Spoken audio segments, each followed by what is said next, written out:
Good morning. I hope you guys are doing good. I really wanted to record this video before I have to start my day. Well, see my children, hooray, they have to be part of it today. But today, the weekend is here. It's happening like right this minute, okay? You may have seen some people talking about the importance of September 24th, which is that not today? It is today. Yes, correct. I actually haven't seen anything they've said about September 24th, but people are talking about it apparently. I heard a rumor that some guy in Germany said that this was a day that you'd always remember. And then I heard another rumor that he actually misspoke and he was talking about February and like the beginning of the Russia-Ukraine conflict. I don't know, but here we are. Monday is the Shemitah day, the day of restitution, the day when we're all supposed to forgive all the debts and everything like that. Hello, that is a bad choice.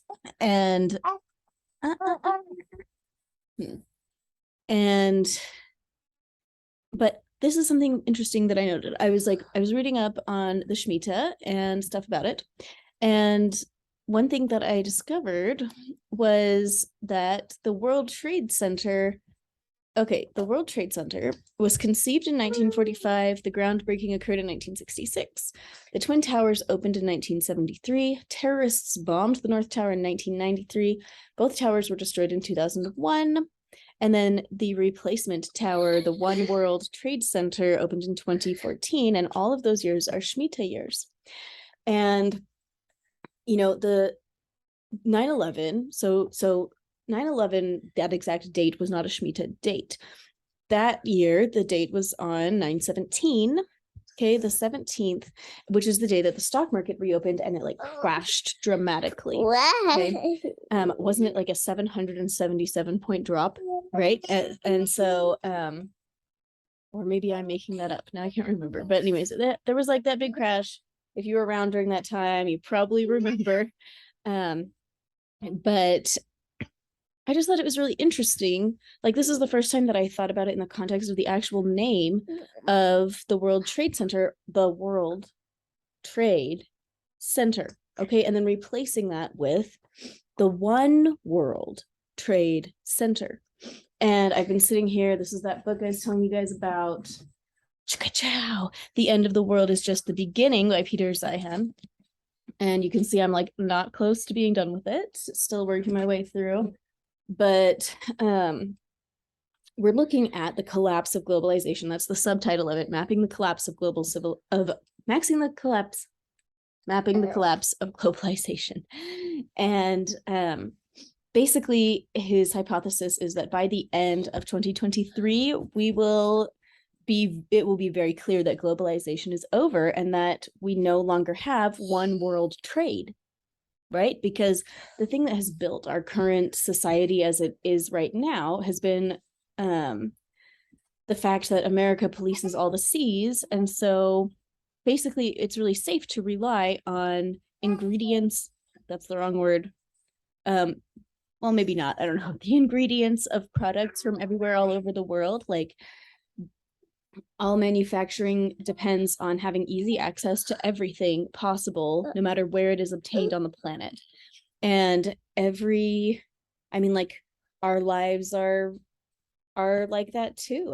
Yesterday I got a taco at this place and I got it in a styrofoam container and they had, all these different ingredients on their tacos and they came from, all these different places. Like, I can guarantee you that my shrimp taco, they did not find the shrimp in Utah, right?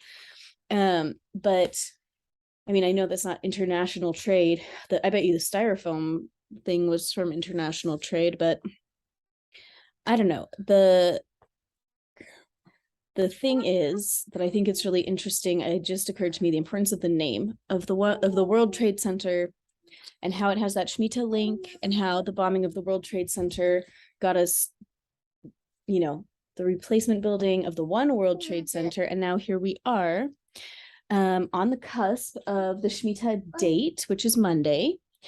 And this whole weekend is interesting and, important on the Jewish calendar. And, oh, okay, I'm sorry. Okay, there you go. And so I'm really interested to see what happens. I just wanted to bring it back to your attention And somebody asked if I had practical advice for all of this. My practical advice, like, I don't know, my local grocery store's case lot sale is today, so I'm probably gonna go spend, probably like $150 on canned food or something like that. Just add it to the pile, I mean, I really just feel like the biggest kind of preparation that you can do is getting your act together as far as like, go through and make a list of all the ways that you've wronged people that you have never, made restitution for. And I'm sorry. And then go and make the restitution, And I've told this story before, but like when I was in college, I ended up stealing from my employer. It was like not intentional, but I like didn't, but it like, I don't know, I didn't understand what I was doing. And then it haunted me for years. And then I actually did the math and I owed him less than $20. Okay. My like exorbitant theft, but I went back like years and years after I graduated. And oh boy, hello, go get your water. Anyway, he just had me write a check to like the business basically, and for like, I don't know what it was, it might have been $14 or something like that. And it felt so freeing, like, oh my gosh, who knew that even just like minor stuff like that, taking care of it can feel so freeing. So like, what are the little minor things? A couple of years ago, but you see this from time to time, one of the people I know in real life was saying, he's more wah. Hold on, let me make this video and I'll get you some more water. One of the people I know in real life posted on Facebook, I feel so sorry for the person I've been in the past. If I've ever wronged you, please forgive me. I feel so bad about it now. And I don't know, that's like a cop-out, like you can't just say, oh, I'm really sorry for everything. Everybody forgive me. Like, no.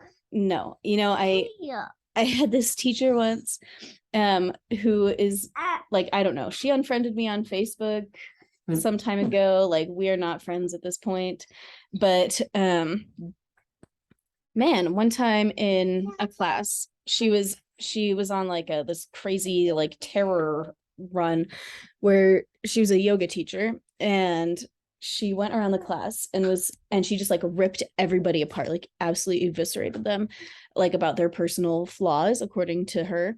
And for me, the personal flaws that she came up with were my reliance on like basically she had taught me how to assign a scale to something. So for example, like you might assign a scale of 1 to 1,000, and 1,000 would be like, like temple level, like God approval, and 0 would be like there's no light in this at all, and like you'd kind of like see the rating of a thing.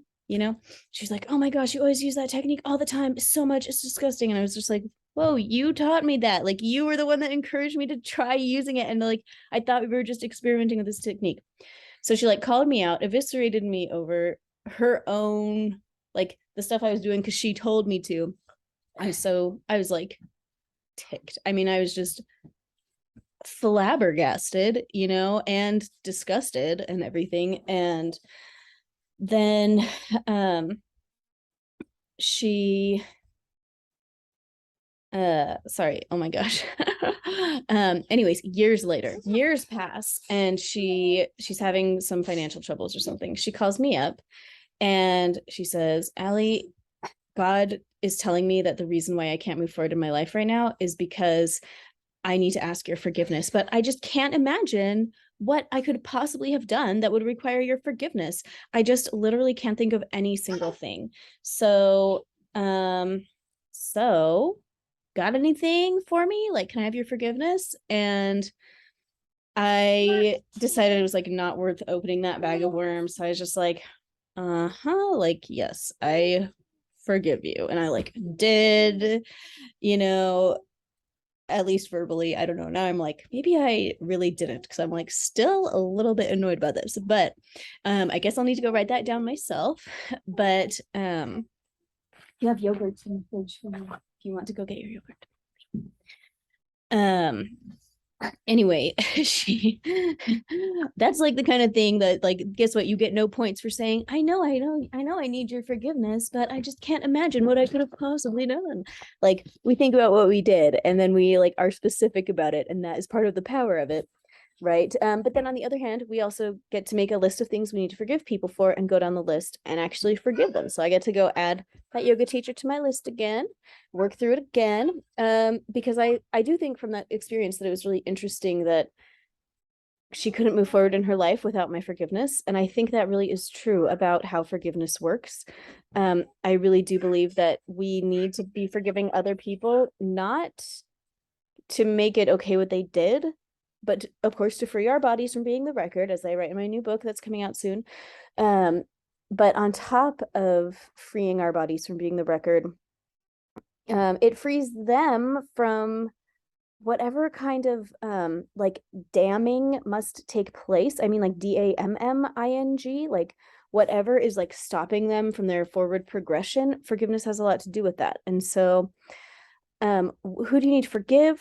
What have you done in your life that you need to make right? I've told this story before, maybe, but I had someone, and here's the thing: if this is you, I'm sorry, I like literally have no idea who this is. But so years ago, like in the early to mid 20 teens, okay, I was still in a emotional space where I did not feel comfortable taking people's money before I had done a session for them. And so I would do a session and then send the bill. And then a lot of people didn't pay. And so I had one person in particular. Well, here's the deal. For me, like, if people really don't pay forever, like, I eventually just forgive it. Sorry, there's a problem in. Oh, really? Okay. So, oh, okay. Sorry, I had to handle the problem in the kitchen. But so anyway, I would just forgive. Like, I'd remind them a couple times, and if they never got back to me, I would just forgive it. Okay. Oh, it's money. Oh, uh-oh. Go put that on the counter, please. I don't think that money is yours. So anyway, so I don't know. I don't feel like anybody from that back then at this point like owes me money. I forgave it. But maybe 4 or 5 years ago now, I got a text as I was on this road trip, and it was, and this person did not introduce themselves, or if they did, like, I don't remember them, or like I did not recognize the name. So like this conversation felt anonymous to me, where this person said, hey, we've been having these like really hard times financially. We're really struggling. We've been praying and praying about what to do about it. And it came to me that you did all these sessions for me and I never paid you for them. And I knew it was wrong, but I had no money to pay. So I didn't, and I justified it. And now I feel like God is telling me that unless I make it right with you, I cannot move forward, and we are not going to have the money that we need. But paying you what I owe is literally everything that I have. It was something, it might have been $150. It might have been $200 in total. And so she was just like, I feel like I need to, wipe the slate clean and, make good on these debts, but I have no money. And so from my end, I was just like, honey, don't even worry about it. Like, I already forgave that, on my end, you don't owe that. And she said, well, I thank you that on your end, I don't owe that, but I feel like that doesn't matter. And I feel like God is telling me that I do owe that. And so I was just like, okay, like, whatever feels good to you, like, you can do it. Like, on my end, we're fine. And she ended up paying like half of whatever it was that she needed to pay. And she apologized, and it had just this horrible, heavy feeling to it, of like shame and fear, where she wrote this thing where it was kind of just like, I'm sorry that I only half paid, but like I was too afraid to give everything that I had, and it was just a funny experience because for me, wait, thank you. Go show those to Adam. Go show them to Adam. Go.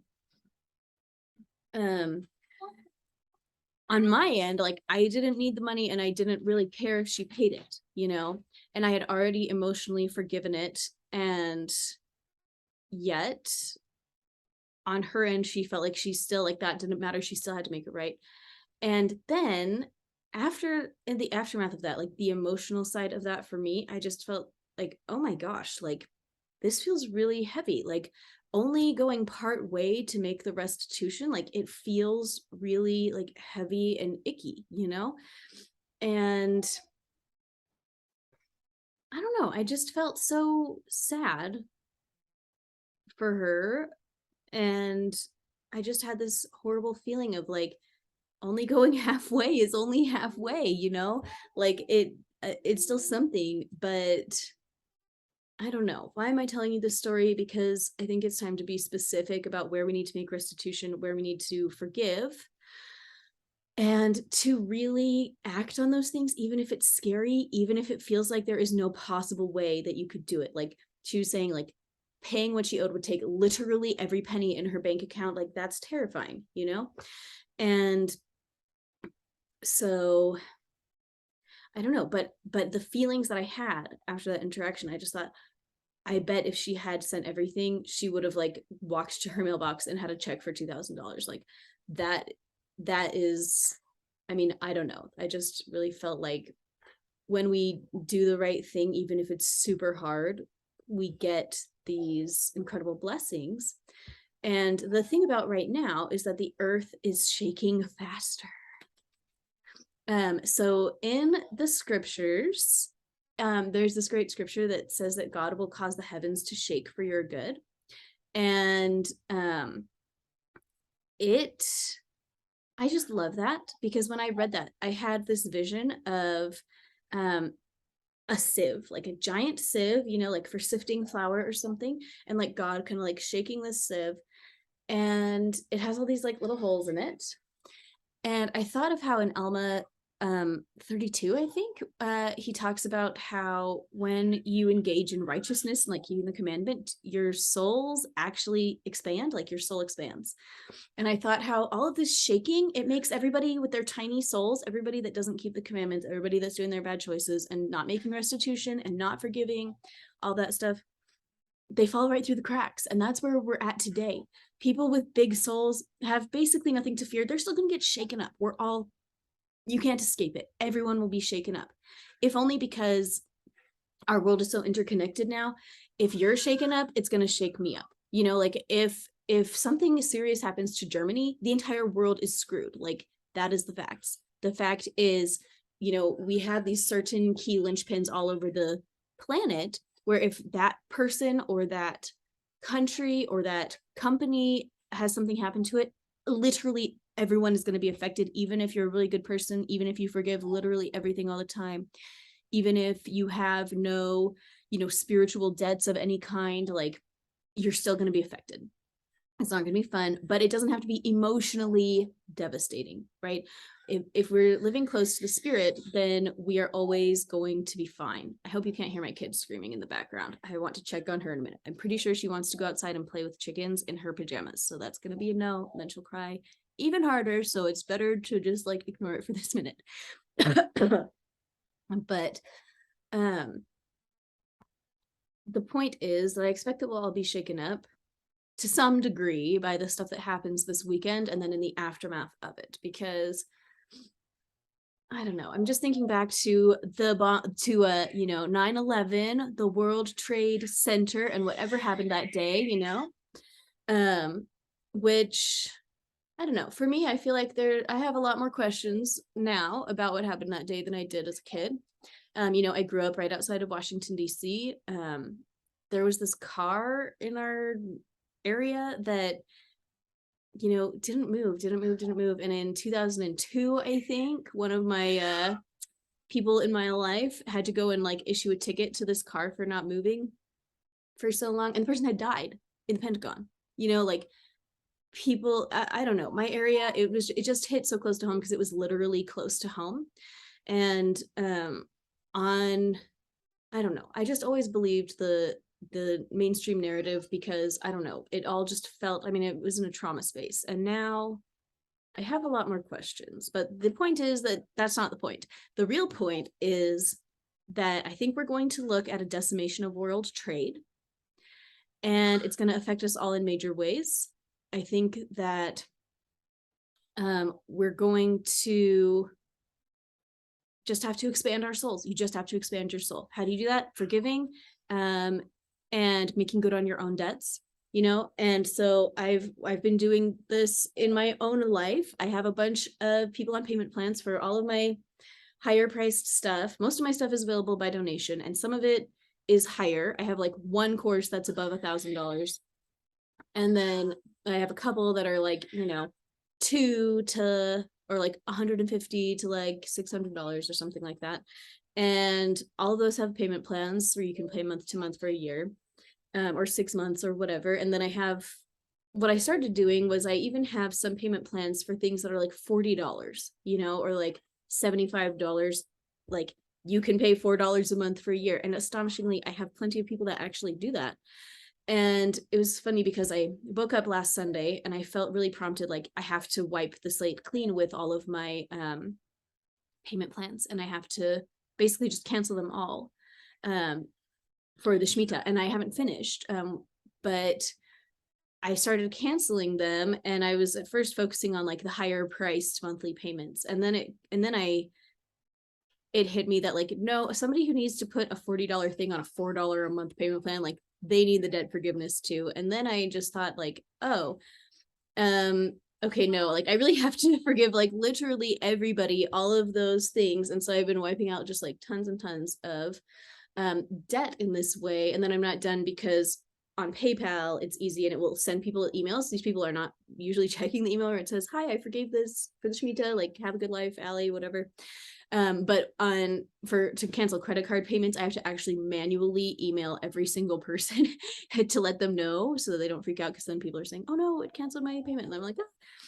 But it's taking me forever, but I think I have to do it today or tomorrow. I mean, like, even though it's Sunday, I think it's an appropriate Sunday activity. It has to be done. I have to do it by Monday, forgive all the debts. And I post about this in my Facebook group just to let people know, if you're on a payment plan, like that's why your payment plan was canceled, basically. And I had some people say like, thank you. And now I'm passing it forward. And now I'm forgiving the debts that people owe me. And I just really loved that. And my sense is just that we have to do it. Like, please, if anybody owes you something, I am begging you to formally forgive that. And if you owe somebody, I think it's also good for you to like pay up on it before the day of restitution, which is on Monday, you know, like not, I don't think you have to, but I think it's like probably a good choice or something. I don't know. This is a time spiritually where debts are wiped clean, you know, and I always thought about how nice it would be for the person, like the debtor, basically, where, you know, every 7 years, you have this chance to get your debt wiped clean. That's what the Shemitah is. Every 7 years, all the debts are wiped clean. But also, I don't know, now that I'm in the space of like, of letting go of what ends up being something like, I don't know, just like a very large percentage of my monthly income, basically.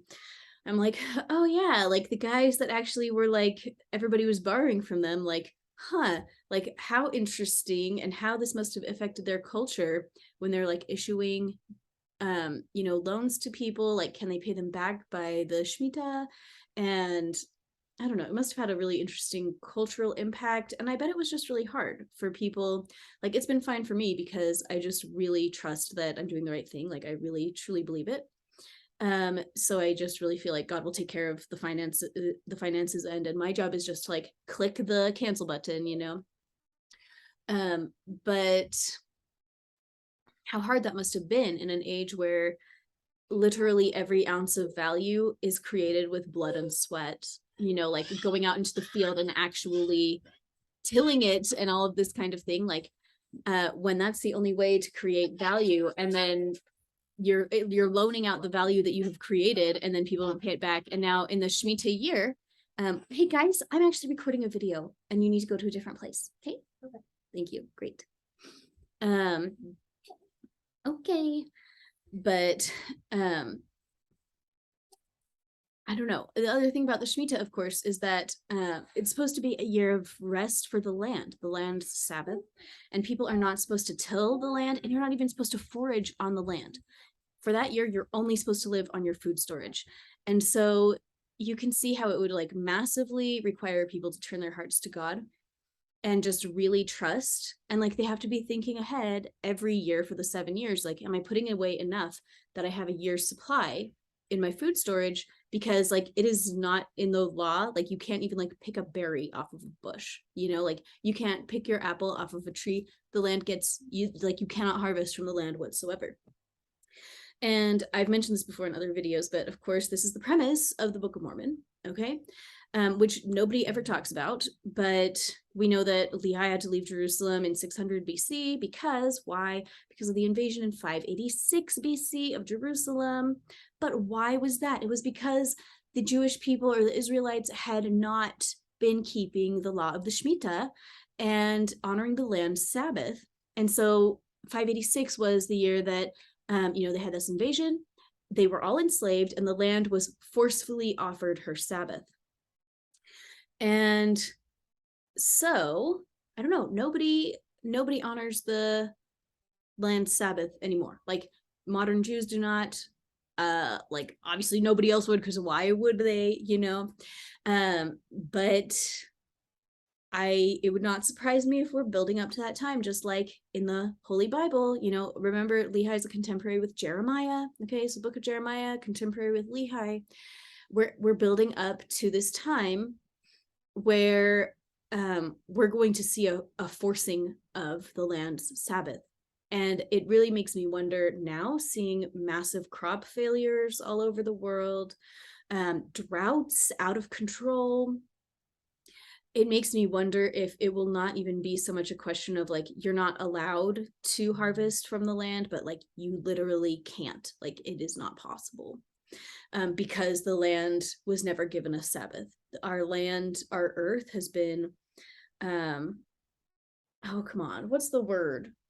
I don't know. She's basically been plundered continuously with no breaks. And, like, don't get me wrong, I'm totally a capitalist and everything, but I also feel like, I mean, like, so I'll just say my husband and I, like, he took economics in college. I did not. I just read a lot of economic texts and so forth. My degree is in environmental science, emphasis soil sciences, and so I was like the only capitalist and like all in my major with all these like hippie dippies, and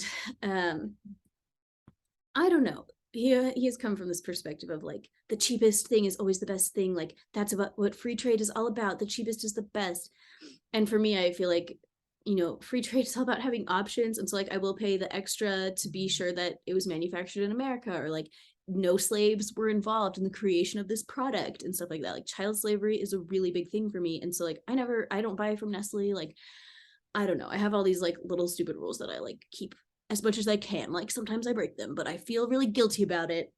And I pray and pray, but like, I don't know.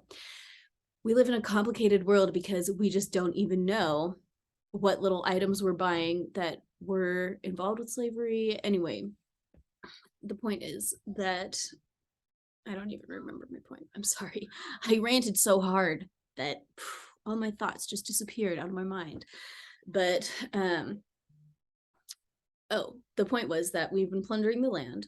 We've been plundering people all over the world. Like, yeah, you personally haven't, but like if you have something with a lithium ion battery in it, like, sorry, like there was a child slave involved with that. Like, I'm pretty sure, the rare earth minerals that we need to have, like I have a lithium ion powered little vacuum, and before I knew this, like our electric cars, like, sorry, like a child was forced to mine that for you somewhere in China or Africa, and like there's blood in that, and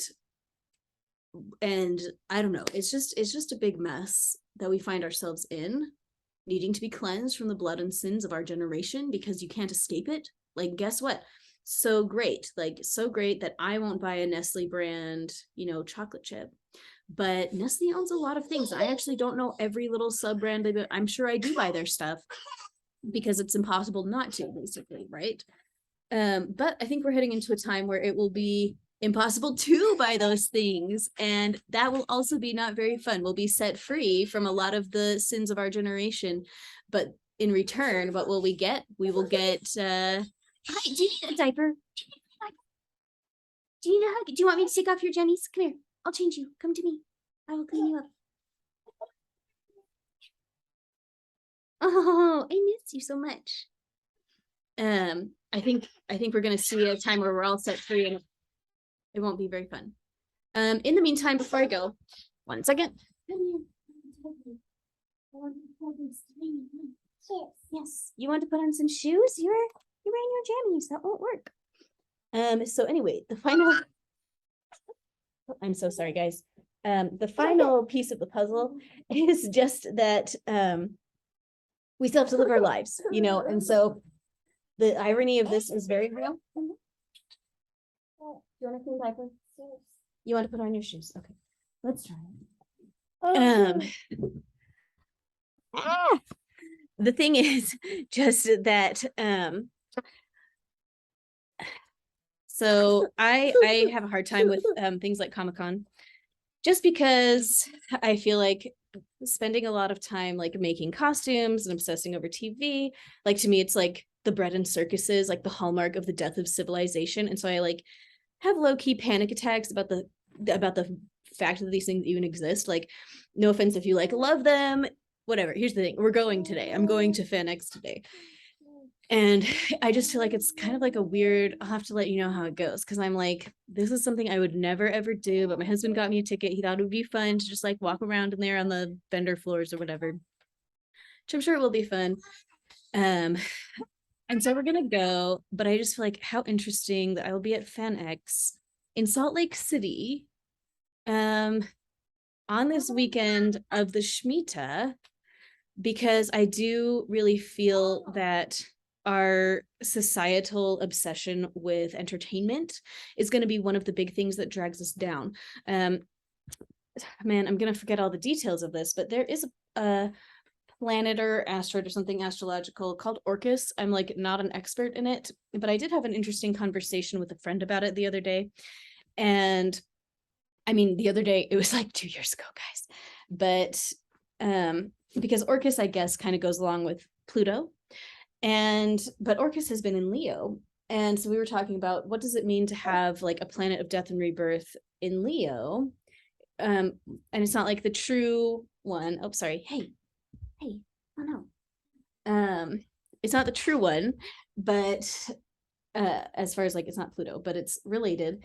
And I don't know, when I was like looking at the charts with Orcus on them, I just had this really strong feeling that what that means is that the death and rebirth of that we experience through Pluto as a society is driven by the energies of Orcus. And if Orcus is in Leo, which I'm not sure it is right this minute, but we may have been looking at the generational energy of like all the people born, I think maybe in like the 1980s and 90s. I can't remember, but I just thought when I saw it, I was like, oh, the message of this is that entertainment will be our undoing, you know. And there's this great book. Oh, I do have it right here. So oops, knocked all my other books off, but I'll recommend this book. It's called Amusing Ourselves to Death by Neil Postman. And man, astonishingly, okay, look, this is the quote at the bottom of it. This comes along at exactly the right moment. We must confront the challenge of his prophetic vision. Okay. And it's a current events book from, let's look it up. Oh, oops, I skipped the page. Sorry, guys. It's like the craziest video as far as like, I don't know, carrying it around everything. 1984. Wow. How, you know, appropriate. But I read it when I was probably 14 or something. And I've reread it a couple times. I need to go reread it again. But one of his messages, I mean, it's called Amusing Ourselves to Death.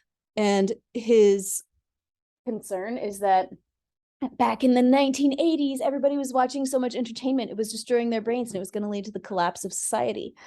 One of his messages, one of his little catchphrases from the book is, the medium is the message. And he has this big section on how, you know, television by its very nature is very deceptive, because we say an image conveys 1,000 words, but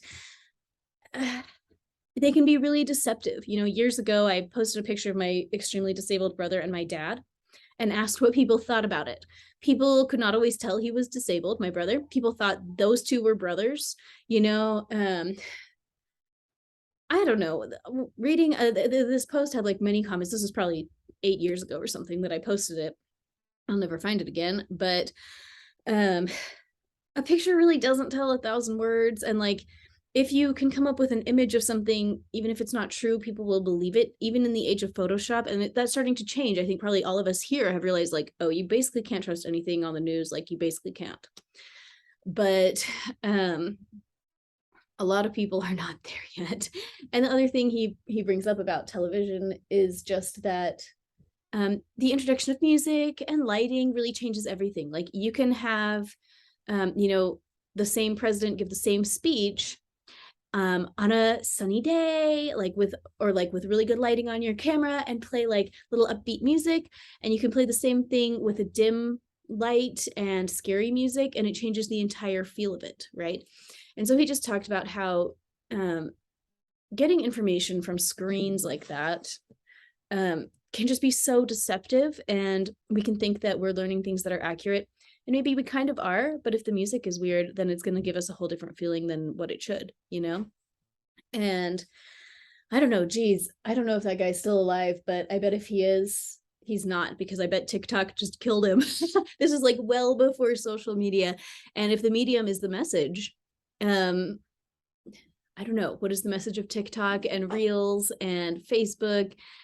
I mean, I don't know, our attention spans are nothing. You know, these videos that are 3 seconds long and we scroll through like 55 of them. I don't do that, but like I know people do. I have done it in my life. And then I was like, what the crap? Like, this is gonna destroy my brain. Like I will not have a functional attention span after this. Here, wear a chicken shirt. Look at this cute shirt. It has these like little chickens on it. It's a little boy shirt, but I bought it for my girl anyway because I love chickens so much. Oh. Here we go. Hold it with this hand. Other hand. There you go. Anyway, there we go. So I think, I don't know, I just feel like it's really interesting to be spending the day enjoying a bunch of entertainment stuff, or I'm not sure if I personally will truly enjoy it, but I will behold you know, the results of many people's investment in entertainment. And then I'm just, oh, what a sad child. You just want shoes on? Is that just what you want? You just want some shoes. Anyway, we'll see what happens. Part of the point of me telling you about that, though, is that you just live your life. Like, I really believe that we can't just like hunker down and wait for the end. Like, no, like go do your plans, go to the park, you know, go hang out with your people and like do your stuff. We can't stop literally everything in our lives because of what may or may not happen. Sometimes things don't happen. You know, I feel like the Shemitahs, the 29 Elul for 2001 and 2008 were like really big and obvious. 2015, I didn't really notice anything exactly that day. I'm sure something did happen, but it was not to the same level as some other things. So anyway, go live your life, go repent and forgive and make restitution and forgive your debtors and do what you can to make good on your debts. I've got to go clearly. So thanks for being here. Sorry about that. Bye.